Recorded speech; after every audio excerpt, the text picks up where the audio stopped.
주님의 은혜가 우리 모든 성도님들에게 풍성하게 넘치기를 소망합니다. 여러분에게 귀중한 것들이 많이 있는데 가장 소중한 것 무엇입니까? 여러분에게 가장 소중한 것 하나를 꼽으라면 뭘로 꼽을 수 있겠습니까? 사람마다 생각하는 것이 다르고 평가가 다를 수 있습니다.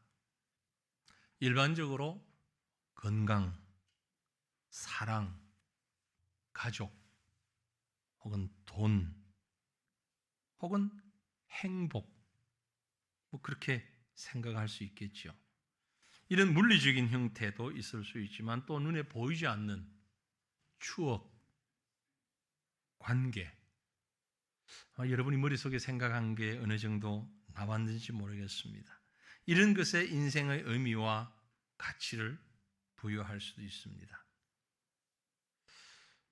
그럼 여러분에게 누가 뭐라 그래도 여러분 주관적으로 여러분 개인에게 가장 소중한 게 뭡니까? 아마 그런 마음의 질문을 지금 던지고 계실 분이 계실 겁니다. 그럼 당신은 뭔데? 니는 뭔데? 목사님은 소중한 게 뭡니까?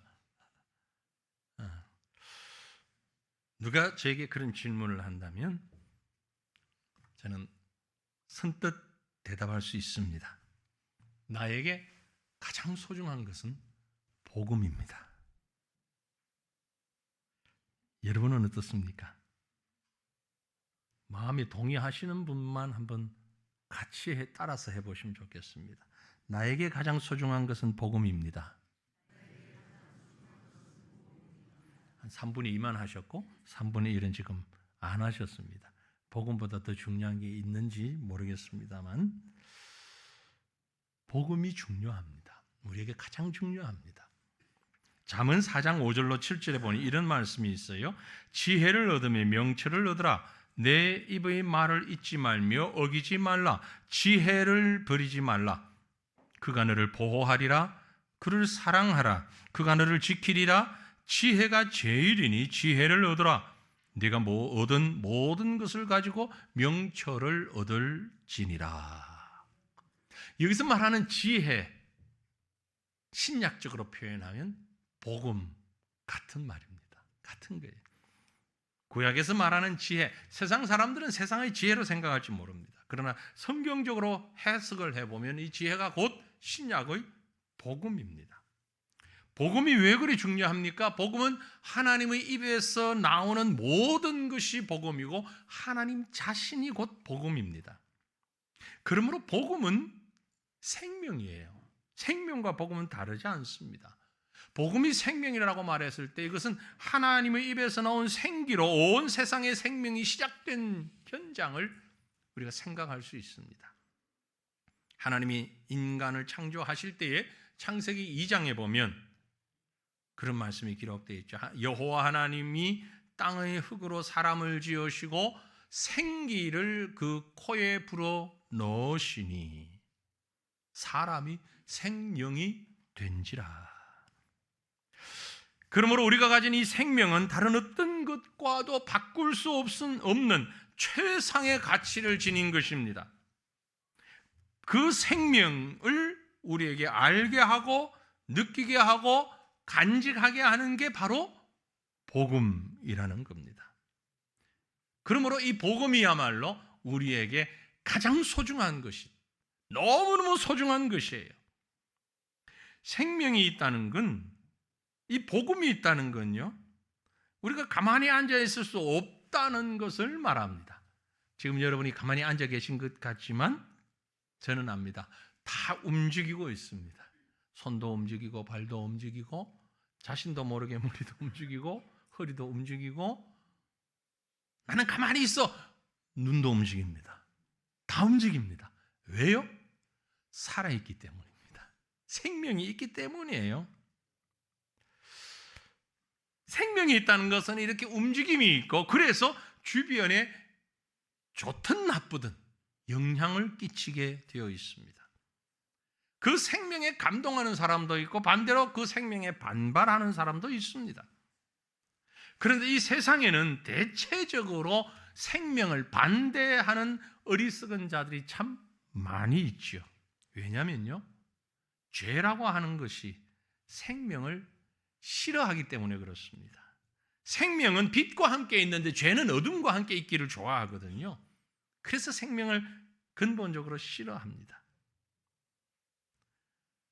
이것 때문에 복음은 생명과 함께 있고 그 생명은 또 전파하려고 하는, 전해지려고 하는 힘을 가지고 있는 겁니다. 요한 1서 1장 1절로 2절에 보면 태초부터 있는 생명의 말씀에 관하여는 우리가 들은 바요, 눈으로 본 바요, 자세히 보고 우리의 손으로 만진 바라 이 생명이 나타내신 바 된지라. 이 영원한 생명을 우리가 보았고 증언하여 너에게 전하노니 이는 아버지와 함께 계시다가 우리에게 나타내신 바 된 이시라고 말씀하고 있습니다. 이런 복음의 생명을 가진 사람이 오늘 우리가 읽은 본문 말씀에 등장합니다. 바로 바울이라는 사람이죠. 바울이 가는 곳마다 이런 영향력, 이런 일들이 많이 나타났습니다. 구브로에서는 바예수, 비시디아 안디옥에서는 유대인들, 이고니온에서는 이방인들과 유대인들, 루스드라에서는 유대인들, 빌립보에서는 점쟁이 여자, 그리고 그를 둘러싼 관원들, 베레아에서도 유대인들, 아덴에서 헬라인들, 말씀을 듣기도 하고 반대하기도 하고 소요를 일으키기도 하고 조롱하기도 하고 희롱하기도 하고 심지어 돌로 쳐서 죽이려고까지 하는 그런 일들이 바울이 가는 곳마다 끊임없이 일어났다고 사도행전은 기록하고 있습니다. 그 중에 상대적으로 조금 조용했던 곳이 고린도라고 하는 곳인데, 고린도에서 바울은 1년 6개월 동안, 1년 반 동안 복음 전하는 기간들이 있었습니다. 다른 곳에서 일어난 일들보다 이 고린도에서 일어난 일은 좀 특이한 일들이 많이 있었습니다. 오늘 우리가 읽었던 사도행전 18장 말씀은 바로 그 고린도에 바울이 있을 때에 일어난 일을 기록하고 있습니다. 이곳에서도 역시나 반대 세력이 많이 일어났습니다. 그들 가운데 특별히 유대인들이 일어나서 바울을 대적하기 시작했습니다. 바울이 전하는 그 말이, 진리의 도가 지금까지 자기들이 알고 믿어왔던 것과는 너무나 다르다. 그래서 로마 총독에게 바울을 고소하는 일을 하게 되었고, 이 일이 자기들의 뜻대로 잘 되지 아니하자 폭도로 변하는 그런 모습을 오늘 우리가 읽은 성경이 말씀해주고 있는 것이에요. 아주 복잡하고 힘든 사건 같지만 저는 간략하게 이 사실을 기록하고 있는 이 본문 말씀을 통하여서 복음의 진리를 중심으로 일어난 특별한 일들에 대한 생각을 좀 해보려고 합니다. 그 말씀이 오늘 우리에게 큰 은혜가 되기를 원합니다. 복음을 중심으로 해서 그 주변에 여러 부류의 사람들이 있었습니다. 그 중에 대표적인 사람이 있었는데 바로 유대인이라는 사람들이었습니다. 유대인들이 바울이 전하는 복음을 중심으로 있었습니다. 오늘 우리도 복음 중심으로 모였습니다. 근데 유대인들은 어떤 특징을 가지고 있었는가? 본문 12절에 보니 이런 기록이 있어요. 갈리오가 아가야 총독되었을 때 유대인이 일제히 일어나 바울을 대적하여 법정으로 데리고 갔다. 왜 데리고 갔을까요? 밥 먹기 위해서 데려간 건 아닙니다. 바울을 법정으로 데려갔다는 얘기는 고소했다는 얘기예요. 법정에 고발을 했다는 얘기죠. 바로 그 유대인들이 어떤 사람이었는가를 한번 생각해 보십시다. 그들은요, 바울의 동족이었고 곧 아브라함의 자손들이었습니다. 그들은 적어도 혈통적으로, 민족적으로 선택받은 유대인들, 하나님의 백성, 바울의 동족, 하나님의 언약 안에 있는 자들이었습니다. 아브라함을 믿음의 조상이라고 자랑하는 사람입니다. 모세를 쫓아 애굽에서 나온 출애굽의 후손들이었고요, 찬란하고 영광스럽게 빛났던 다윗 왕조의 후예들이었습니다. 율법을 가지고 메시아를 대망하던 백성들이었습니다. 그들은 자신들이 바라던 메시아의 사역을 보았지만 눈이 희둥그레지며 감탄하고 따랐지만 결국 그리스도를 십자가에 못 박고 예루살렘에 있는 예수님의 제자들에게 핍박하여 흩어지게 한 자들입니다. 동족을, 이방인인 로마의 법정 재판 자리로 끌고 갔습니다. 이들이 일제히 일어나서 바울이 전하던 복음을 반대했습니다. 유대인들이 말이에요. 무슨 얘기입니까? 복음이 함께하지 못한 혈통이나 전통, 아무 의미도 능력도 없다는 것을 말합니다. 가장 중요한 건 인연이나 혈통이 아니라 복음에 대한 믿음과 확신인 것입니다. 사랑하는 성도들이요, 저를 포함한 소위 모태신앙이라고 부르는 그 나름대로의 어릴 적부터 신앙생활을 해온다고 자부심을 가지고 있는 성도들이요, 조심하시길 바랍니다. 부모님으로부터 물려받은 신앙의 유산이 온전한 가치를 발휘하도록 자신을 더 살피고 더 낮아지지 않으면 우리는 결국 물려받은 전통이라는 것에 갇혀져서 복음의 변두리에서 감동과 흥분만 하다가 사라질 수 있다는 사실을 잊지 마시기를 바랍니다. 또한 이 유대인들은 어떤 자들이었는가 하니 신앙적인 문제를 가지고 불신자의 법정에 고소하여 바울을 세웠던 그런 사람들입니다. 바울을 세상 법정에 고소해서 세웠습니다. 이 재판 자리는 로마 총독 갈리오 총독의 재판석을 말하는 거죠. 종교의 문제, 곧 신앙의 문제를 가지고 세상의 어떤 법정에 세우는 일은 참 어리석은 일입니다. 왜 그렇습니까? 신앙의 문제는 세상의 어떤 문제보다 더 어떤 법보다 앞서고 권위 있는 것입니다. 그럼에도 불구하고 유대인들은 복음을 전하는 바울을 세상 권력의 힘을 빌려서 이기려고 이방인의 법정에 고소한 것입니다. 그 바울에 대한 고소의 내용이 13절에 기록되어 있죠. 말하되 이 사람이 율법을 어기면서 하나님을 경외하라고 사람들을 권한다. 여러분이 만약 이런 죄목으로 저를 세상 법정에 고소한다면 세상 법정에서 뭐라고 하겠습니까? 웃겠죠. 왜요? 세상 법정에 고소할 내용이 아니잖아요. 율법을 어기고 하나님을 경외한다. 그 판단과 기준은 교회가 해야 되는 일이, 교회 안에서 해야 될 일인데, 바울이 고린도 교인들에게 가르칠 때에 이처럼 신앙적인 일을 잘못 가르치기 때문에 세상 법정에 고소하고 세웠다는 겁니다. 얼마나 어리석은 일입니까? 나중에 바울이 고린도전서를 쓸 때 고린도전서 6장에 보면은 그렇게 하지 마라 그랬어요. 교회 안에 일을 가지고 세상 법정에 가지고 나가지 마라 분명히 기록했거든요. 왜요? 이렇게 된다면 이미 그 교회는 세상의 빛이 되기를 포기한 존재다라는 겁니다. 교회가, 성도가 더 이상 존재할 이유가 없는 맛을 잃은 소금과 같은 상황이 된 거예요. 교회가 세상의 빛과 소금의 역할을 감당해야 한다고 목소리를 높이면서 오히려 세상의 기준을 가지고 교회를 판단하고 교회를 분석하고 교회를 평가하려는 어리석은 자들이 있습니까? 여러분, 그런 어리석음에서 벗어나시길 바랍니다. 오늘날 많은 세상 사람들이, 아니 성도들조차도 세상의 도덕, 세상의 윤리, 세상의 가치 기준을 가지고 교회를 판단하려고 하는 참 잘못된 어리석은 사람들이 있습니다. 그러지 않기를 바랍니다. 하나님의 말씀은요, 세상의 그 어떤 기준보다 초월적 가치가 있다는 걸 잊지 마시길 바랍니다. 교회는 세상에 평가받는 대상이 아닙니다. 세상의 빛과 소금입니다. 또한 이 유대인들은요, 폭력 행위를 감행했어요. 바울을 고소한 유대인들, 자신들의 고소가 기각당했죠. 법적 용어로 기각당했습니다. 그리고 재판자리에서 쫓겨나니 얼마나 창피합니까? 14절, 15절, 16절이 그 말씀이거든요. 그러니까 분노한 이들이 회당장 소스데네에게 그 책임을 물어서 그를 이 법정 앞으로 끌고 와서 집단 폭력을 행사하고 있습니다. 그런데 총독은 또 그걸 묵인하고 있었다고 성경 17절에 기록하고 있죠. 여러분, 자신의 주장이 아무리 옳은 것이라고 해도 그것이 폭력의 힘을 빌어서 표현되는 것이라면 그 내용은 잘못된 것입니다.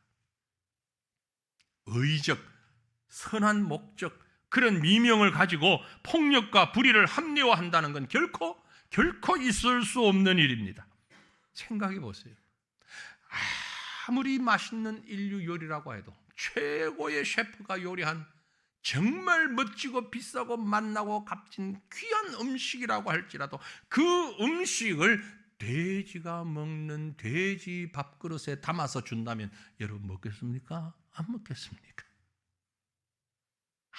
아무리 담겨진 요리가 귀한 것이라도 그릇이 잘못되어 있으면 가치가 없는 거예요. 내가 주장하는 진리가, 내가 주장하는 정의가 아무리 값지다 할지라도 폭력이라고 하는 그릇에 담아서 낸다면 그것은 그 가치를 잃어버리는 겁니다. 여러분의 잘못된 정의감, 열정, 그것 때문에 교회와 복음을 무력적인 폭력의 현장으로 만들지 마시기를 바랍니다. 우리 교회는 지금 극히 평화로운 상황이니 그런 일이 없지만 혹 예전에 어디에서든지 교회 안에서 이런 모습을 행했던 이력이 있는 분이라면 바로 회개하십시오. 묻지도 따지지도 말고 이유도 말씀하지 말고 회개하십시오. 폭력은 하나님이 싫어하시는 것입니다. 우리 주변에 그런 교회들을 가끔, 많지는 않아도 가끔 볼 수 있습니다. 서로 나뉘어져서 폭력을 행사한다면 모두가 망하는 것입니다. 거기에는 잘됐고 잘못됐고가 없어요. 하나님은 폭력을 싫어하십니다. 원치 아니하십니다. 하나님의 백성이라고 하는 유대인들이 그걸 망각하고 있었다는 것, 여러분 기억하시길 바랍니다. 다시 본문으로 돌아가면 유대인들 말고 또 다른 사람이 있었습니다. 누군가 하니 총독 갈리오라는 사람이 있었죠. 유대인들이 있었고 진리를 가운데 넣고 총독의 직함을 받은 갈리오라는 사람이 있었어요. 12절 말씀 다시 보면 갈리오가 아가야 총독 되었을 때에 유대인들이 일제히 일어나 바울을 대적하고 법정으로 데리고 갔다라고 기록하죠. 이 갈리오라고 하는 사람은 본명이 마르쿠스 앤드류 노바투스라는 사람인데요, 스토익 학파의 철학자입니다. 여러분 네로라는 황제 이름을 들어보셨죠? 네로 황제. 네로 황제의 스승이었던 사람이 세네카라는 사람인데 이 세네카의 동생이 갈리오입니다. 혈통은 스페인 사람이라고 알려져 있는데 아마 로마의 웅변가 유명한 갈리오의 양자가 되어서 갈리오라는 성을 받은 것으로 보여집니다. 이것 때문에 그가 아가야 지방의 총독으로 부임하기도 했고요. 그런데 네로 황제의 집권 말기에 네로가 조금 정상적인 사고를 하는 사람이 아니잖아요. 자기 스승인 세네카를 정치적으로 내칩니다. 그때 갈리오도 함께 희생됐던 그런 인물로 보여지는데 그건 정치적인 것이고 어쨌든 오늘 성경에서 얘기하는 갈리오를 보면 그런 어떤 일을 했느냐 보면 정교 분리의 원칙을 잘 지켰습니다. 정치와 종교가 잘 분리되도록 했죠. 자, 우리가 읽은 본문 14절, 15절, 16절 보니 바울이 입을 열고자 할 때 갈리오가 유대인들에게 이르되 너희 유대인들아 만일 이것이 무슨 부정한 일이나 불량한 행동이었으면 내가 너희 말을 들어주는 것이 옳지만 재판하는 것이 합당하지만 만일 문제가 언어와 명칭과 너희 법에 관한 것이라면 너희들의 문제라면 종교적인 문제라면 너희가 스스로 추리하라. 나는 이런 일은 재판장 되기를 원치 아니한다. 정치와 종교를 완전히 분리시켰죠. 그리고 그들을 법정에서 쫓아냈습니다. 확고하게 종교적인 문제에 관여하지 않겠다는 의지를 가진 그런 모습을 보여주고 있습니다. 그런 로마의 총독으로서 피지배 국민의 종교적인 문제에 있어서는 객관적인 위치에 서겠다, 중립적 위치에 서겠다라고 볼 수 있는 겁니다. 그런데 유명한 존 칼빈의 성경 주석에 보면 이런 갈리오 총독의 행위를 전체를 보고 직무유기라고 평가를 했어요. 왜 그랬을까? 사실 종교와 정치를 분리한 갈리오의 행위는 옳았습니다. 맞아요. 저는 그렇게 생각합니다. 많은 신앙인들이 정계로 진출해야 됩니다. 여러분 가운데, 여러분의 자녀들 가운데 훌륭한 정치인들이 많이 나와야 됩니다. 그래서 하나님의 말씀에 부합하는 바른 정치를 해야 하는 게 분명히 맞습니다.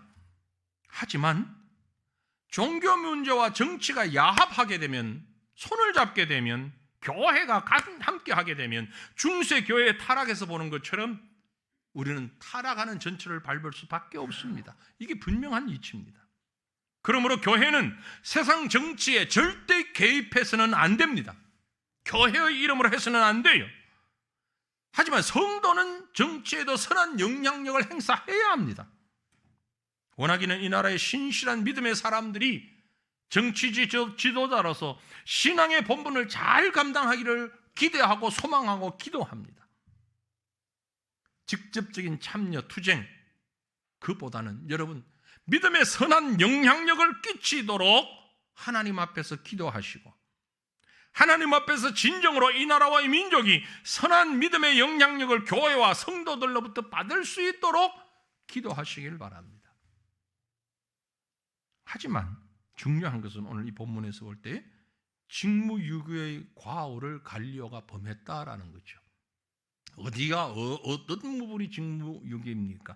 17절에서 보는 대로 유대인들이 저들의 고소가 기각당하자 울분을 회당장 소스데네를 집단 폭행하는 것으로 이루어졌죠. 모든 사람이 회당장 소스데네를 잡아 법정 앞에서 때리되 갈리오가 이 일을 상관하지 아니하니라. 총독 갈리오가 이 사실을 보고 묵인한 것은 중립적 자세가 아닙니다. 이건 어떻게 해야 됩니까? 명백한 잘못입니다. 직무유기한 것이 맞아요. 치안 행정을 책임지고 있는 자가 그걸 묵인한 건 둘 중에 하나입니다. 그가 극도의 기회주의자였거나 아니면 자기 안일만 먼저 생각하는 극도의 이기주의자였거나 둘 중에 하나지요. 백성들의 폭력 사태를 보고 구경만 하는 자를 어떻게 바른 정치인이라고 얘기할 수 있겠습니까? 이런 통치자는 진정으로 자기 백성을 보살피고 보호하는 선한 정치를 할 수 없는 자가 분명합니다. 저는 여기서 이런 생각을 해봅니다. 저를 포함한 여기 대다수의 보수적 신앙을 가진 우리 기독교인들이 자칫 잘못하는 부분이 바로 이 부분일 수 있다는 것이죠. 직접 정치적인 사안에 여야로 나뉘어져서 이념이나 자기 주장을 앞세우는 건 분명히 잘못됐습니다. 하지만 그 중립적인 태도를 넘어서 혹 마땅히 소리를 내어야 하는 진리의 문제에 대해서도 소리를 내지 못하고 말씀의 메시지를 드러내지 못하고 있다면 그건 믿음의 사람으로서 직무를 유기하고 있는 거예요. 말씀과 진리의 기준을 가지고 소리를 내어야 합니다. 정치적 견해를 밝히라는 얘기가 아닙니다. 진리의 견해를 밝혀야 한다는 거죠. 그래야 이 나라가 하나님 보시기에 바른 길로 나갈 수가 있는 것입니다. 사회적 여론, 정치적 유불리를 따지는 어리석음을 가지지 않기를 바랍니다. 여러분 분명하게 확신을 가지고 말하십시오. 소리 내십시오. 동성애는 죄악이다. 낙태는 살인이다. 자유를 억압하고 다른 사람의 힘으로 누리는 건 비인격적 죄악이다. 교회를 억압하고 진실을 말하는 입을 묶어 놓으려는 불순한 행위는 잘못된 것이다. 왜 말하지 못합니까? 확신을 가지고 말해야 됩니다. 정치적 사안 가지고 여야 나뉘어져서 얘기하자는 얘기 아닙니다. 그건 정치인들에게 맡겨놓고 교회가 해야 하는 말, 성도가 해야 하는 말, 하나님의 말씀으로 금하는 것, 진리와 범죄로 진리를 훼손시키는 것, 그건 얘기해야 합니다.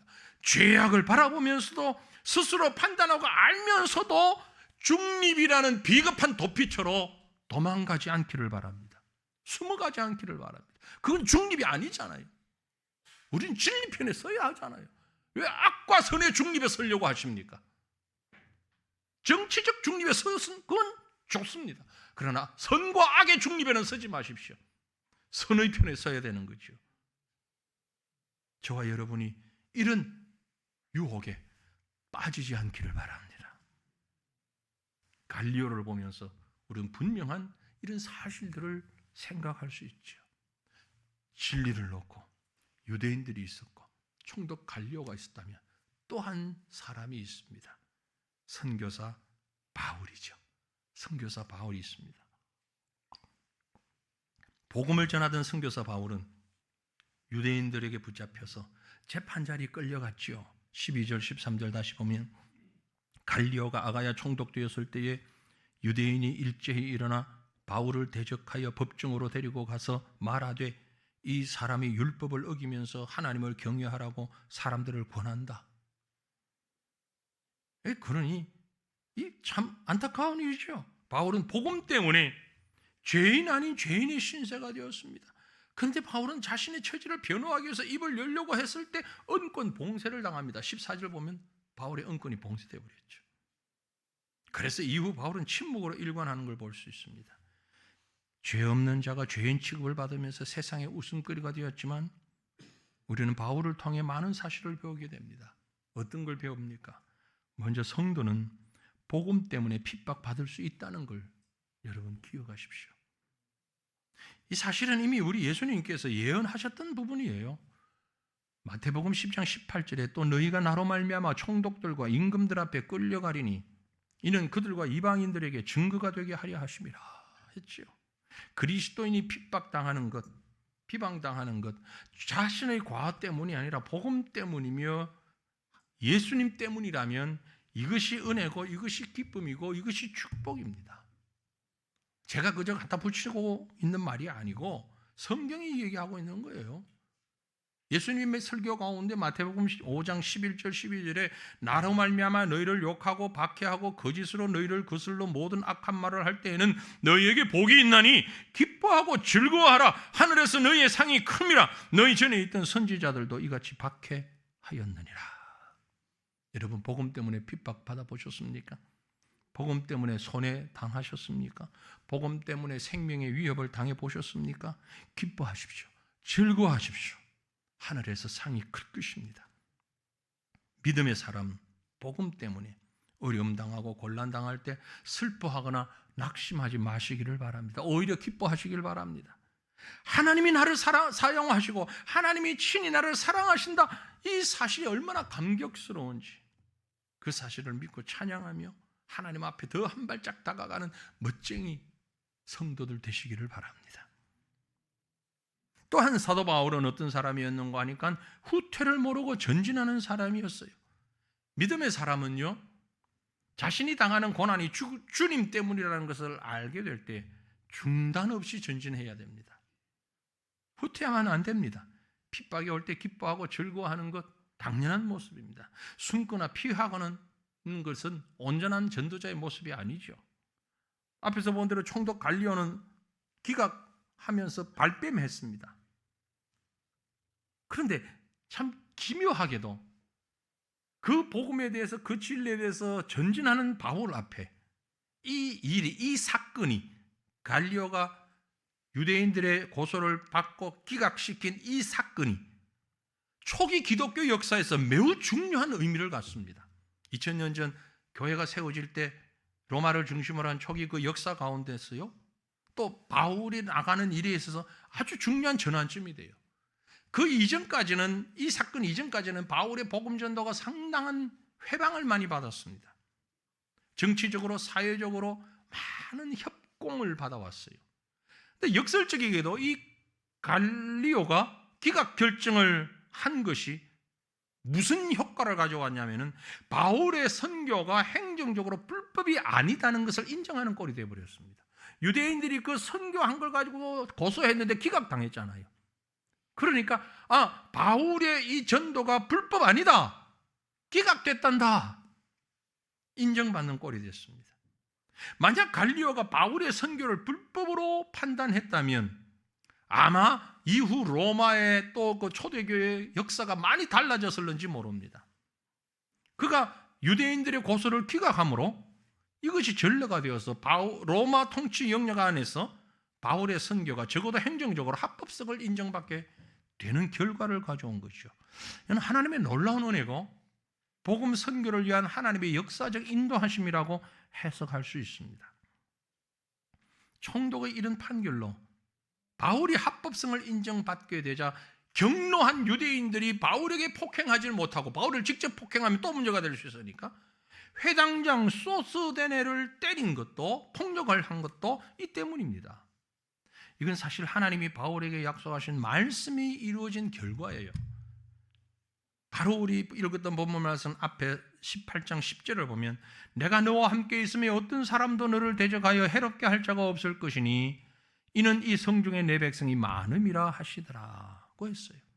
믿음으로 전진하는 사람에게 하나님은 보호의 손길을 함께 하신 것입니다. 결국 바울은 이 사건 후에도 더 여러 날 여유 있게 고린도에 지내다가 나중에 천천히 떠난 것을 이후에 18절로 보면 알 수 있습니다. 그런데 이런 바울의 행적 때문에 정말 생각하지 못했던 아름다운 결과가 나타납니다. 그게 뭔고 아닐까요? 바울을 대신해서 성난 유대인들 군중들에게 폭행당했던 회당장 소스데네, 유대교인이었거든요. 그에게 어떤 일이 일어나는 거 아닐까? 고린도전서 1장 1절을 보면 하나님의 뜻을 따라 그리스도 예수의 사도로 부르심을 받은 바울과 형제 소스데네는 하고 언급이 돼요. 그가 어찌 보면 억울하게 폭행당했지만은 이후에 결국 어떤 사람이 되었는가 하니 바울과 함께 복음 전하는 동력자가 되었다라는 얘기입니다. 어쩌면 선의의 피해자로 바울이나 예수님을 원망할 수도 있는 상황이었지만 오히려 이것이 그에게 복음을 받아들이게 하는 소중한 축복의 순간이 된 것입니다. 사랑하는 성도들이요, 우리 모두는 복음을 중심으로 모인 사람들입니다. 여러분에게 이 복음은 얼마나 소중한 것입니까? 진정으로 생명처럼 소중한 복음이라고 입으로만이 아니라 삶으로 고백하실 수 있기를 바랍니다. 하나님께서 놀라운 결과를 우리 앞에 허락해 주실 것입니다. 복음 때문에 복음을 위하여서 여러분이 후퇴하지 아니하고 좌절하지 아니하고 전진해 보십시오. 여러분이 상상하는 그 이상의 일들이, 하나님께서 준비하신 일들이 여러분을 중심으로 해서 일어날 수 있다는 사실을 믿으시길 바랍니다. 저는 지금까지의 시간들을 살아오면서 분명한 확신을 가집니다. 하나님을 위해서, 하나님의 말씀을 위해서, 복음을 위해서 기쁨을 가지고 일할 때에 하나님께서는 분명코 확실하게 예상을 뛰어넘는 그런 일들로 역사하시는 하나님, 그것이 세상에서 받는 축복만을 의미하지 않습니다. 하나님 앞에 가서 받게 될 영원한 영광과 상급과 축복이 복음을 위해서 전진하는 자에게 분명히 주어진다는 사실을 여러분 믿으시기를 바랍니다. 세상 사람들은 그 가치를 모르고 인정하지 못할 수 있습니다. 어쩌면 이 복음 때문에 살다가 바울처럼 순교하는 사람도 있고요, 베드로처럼 순교하는 사람도 있습니다. 많은 사도들, 제자들처럼 이름도 없이 빛도 없이 사라지는 사람도 있을 수 있습니다. 그럼에도 불구하고 하나님은 그들을 통하여서 교회를 세우셨고, 이 교회가 2000년이 지난 지금 바로 저와 여러분이 이렇게 예배를 드리는 것처럼 얼마나 많은 열매들이 맺혀져서 세계 각처에서 하나님의 사람들이 그 일들을 감당하고 있습니까? 이것이 바로 복음을 위해서 헌신하고 전진한 사람들의 열매인 것이죠. 140년 전 이 땅에 왔던 복음의 일꾼들이, 선교사들이 얼마나 척박한 상황 가운데서 소망 없는 이 땅을 위해서 기도하며 생명을 바쳤습니까? 어떤 이들은 자녀를 이곳에서 잃었고, 어떤 이들은 자신의 생명을 이곳에서 잃었습니다. 이 땅에 도착해서 6개월도 지나지 않아서 순교한 선교사들도 있습니다. 그러나 그들의 그 전진하는, 복음을 위해서 전진하는 그 힘으로 인하여서 오늘 이 나라에 이렇게 복음의 꽃을 피웠다는 것입니다. 이보다 더 귀한 것이 어디 있습니까? 이것이 바로 생명이며 이것이 바로 복음이라는 것입니다. 그런 면에서 사랑하는 성도들이여, 바울의 신앙과 삶이 우리에게 삶의 모범이 될 수 있기를 간절히 소망합니다. 복음을 위해 받는 고난, 그것은 기쁨이며 복음을 전하기 위해 하는 나의 수고, 신자의 상급이며 축복이라는 것을 고백하면서 참 생명력을 가진 복음의 사람으로, 복음의 언저리에 변두리에 있는 자가 아니라 믿음으로 복음을 그 중심에서 고백하는 믿음의 선한 삶을 살아가는 저와 여러분 되시기를 우리 주님의 이름으로 축원합니다. 우리 함께 기도하기를 원합니다. 말씀 기억하시면서 하나님의 귀한 복음이 우리 삶의 가장 소중한 은혜가 되고 능력이 되고 소망이 되고 힘이 되게 인도하여 주시기를 소망하면서 이 시간 간절한 마음으로 통성으로 먼저 하나님 앞에 기도합니다. 거룩하신 하나님, 우리 아버지 은혜를 감사합니다.